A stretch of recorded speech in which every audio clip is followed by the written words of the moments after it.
Edmundo González, Venezuela's newest president, or a fugitive on the run, according to Nicolás Maduro and his allies. Criminal, asesino, terrorista. González is a criminal.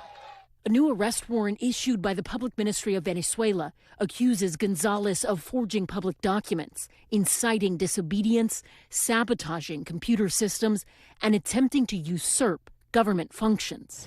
All of the charges appearing to stem from the country's July presidential election, an election that independent UN-backed election observers describe as lacking, quote, basic transparency and integrity.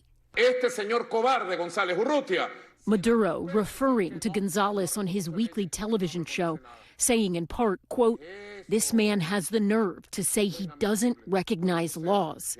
He doesn't recognize anything. González has not directly responded to the new arrest warrant, but the United States is calling it a power grab. This is just another example of Mr. Maduro's efforts to maintain power by force and to refuse to recognize that Mr. González won the most votes on the 28th of July. González challenged Maduro's decade-long reign, and according to an Associated Press analysis of voter tallies released by his opposition allies, González won by more than a 2-to-1 margin. Maduro disputing that, claiming he won by more than 1 million votes. González hasn't been seen in public since the day after the election. For the moment, González has said through his lawyer that he's planning to fight it out in Venezuela, and I guess is ready to go to jail if that's what it takes. Protesters supporting González have repeatedly flooded the streets of Venezuela's capital city, demanding Maduro step aside. Journalist Manuel Reda has been in Venezuela reporting on the elections. González has a much stronger claim that he has the support of the people. It's very hard now for Maduro to say that he's being elected by the Venezuelan people. What can swing it in González's favor would be some kind of dissent within Maduro's rank, and especially within the military. The U.S. now trying to increase the pressure from abroad, seizing a plane with ties to Maduro.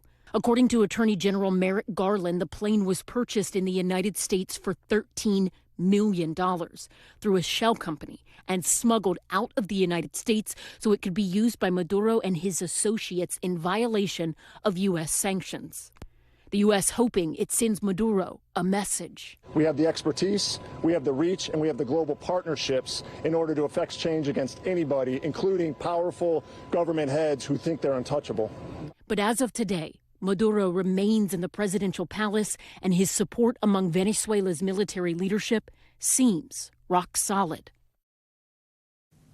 Ellison Barber joins us now in studio. So, Ellison, without the military sort of flipping and helping González, there's nothing really he can do. Can the U.S. do anything? Does he just stay in hiding? What's next for him? So Kirby alluded in his remarks today to the possibility that the United States is going to take additional steps with what they described as their partners. He didn't get into detail, but it seems like possibly a next step would be increasing the enforcement on sanctions that are already in place. That's sort of what we saw happen with the plane, or even adding additional sanctions to try and put pressure that way.